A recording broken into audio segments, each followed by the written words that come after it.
آپ دیکھیے ابھی اختر جان صاحب یہاں تشریف فرما تھے، وہ چلے گئے. میں نے پوچھا خیر آپ کدھر؟ کہا میں اپنے 2 بندوں کو ڈھونڈنے آیا ہوں. آئینی ترامیم اگر ظلم کر کے ہوں، آئین کے خلاف قدم اٹھا کے ہوں، لوگوں کو اٹھا کے کیے جائیں. بیٹھے ہیں اچھا بندے، اگر لوگوں کو اٹھایا جائے، اغوا کیا جائے، دھمکی دی جائے، یہ کون سی ترمیم ہے؟ یہ کس آئین کے مطابق ہے؟ کیا ہمیں اس کو کنڈیم نہیں کرنا چاہیے؟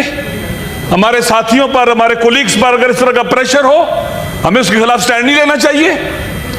اگر یہ آپ کسٹوڈین ہیں ہاؤس کے، اگر کسی بھی شخص کے اوپر دباؤ ہے، ہمیں اس کا دفاع کرنا چاہیے. اس کی عزت نفس ہے، اس کی انسانی کرامت ہے. پریشرائز کر کے، دباؤ کر کے اگر آپ رائے لے لیں گے، اس کی شخصیت ختم ہو جائے گی، وہ عوام میں بے آبرو ہو جائے گا، اور کسی کو بے آبرو کرنا گناہ ہے. اس طرح سے تو آئینی ترامیم نہیں ہوا کرتی. اگر کنسنسس کے ساتھ کوشش کی جاتی، اعتماد کیا جاتا. اب لوگوں کا اعتماد اٹھ چکا ہوا ہے. آپ مجھے بتلائیں عوام کے کتنے مسائل اور مشکلات ہیں، ان کے لیے تو فوری طور پر ترامیم کی طرف نہیں جایا جاتا یا اقدامات کی طرف نہیں جایا جاتا. اچانک راتوں رات کوشش کی جاتی ہے. پھر ہر صورت میں جلدی کرنی ہے. کیوں جلدی کرنی ہے؟ عوام کا اعتماد بہت ضروری ہے. اس دور میں جب ہم ترامیم کر رہے ہیں آئین کے اندر، پاکستان کے عوام بہت بیدار ہو چکے ہیں، بہت آگاہ ہو چکے ہوئے ہیں. لہٰذا اگر ہم خدا نخواستہ سی ترامیم کریں گے جس میں پاکستان کے اندر جو موجود پارٹیاں ہیں، سیاسی پارٹیاں ہیں، بالخصوص پی ٹی آئی، اگر یہ ساتھ ہی دے گی تو عوام کے اندر یہ متنازع ترمیم بھی ہو جائے گا، آئین بھی متنازع ہو جائے گا.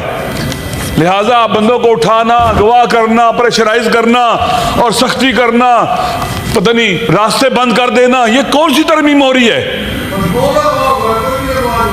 لہٰذا ضروری نہیں ہے کہ ہم آپس میں بیٹھ سکتے ہیں. یہاں پر ہم اکٹھے ہیں، ملتے ہیں، سلام کرتے ہیں ایک دوسرے کو، ایک دوسرے کو پر اعتماد کر سکتے ہیں.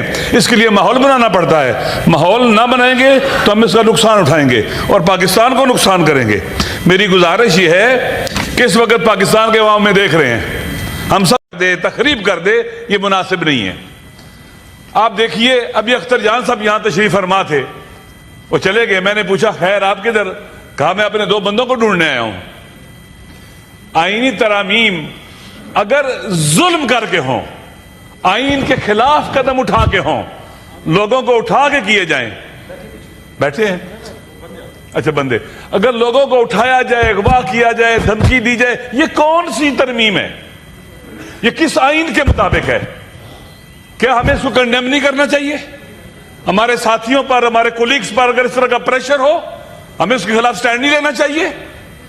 اگر یہ آپ کسٹوڈین ہیں ہاؤس کے، اگر کسی بھی شخص کے اوپر دباؤ ہے، ہمیں اس کا دفاع کرنا چاہیے. اس کی عزت نفس ہے، اس کی انسانی کرامت ہے.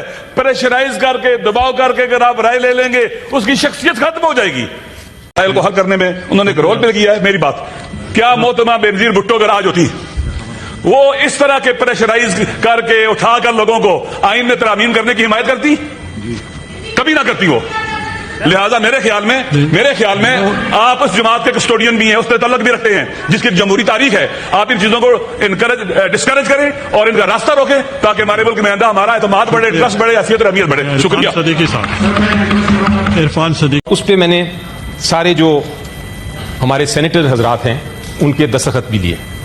یہ سائن ڈاکیومنٹ ہے. تو اگر آج کوئی کوشش کرے گا ان میں سے آ کے ووٹ کرنے کا، تو ان کا ووٹ آپ کائنڈلی کاؤنٹ نہ کریں. یہ ہمارا موقف ہے. جناب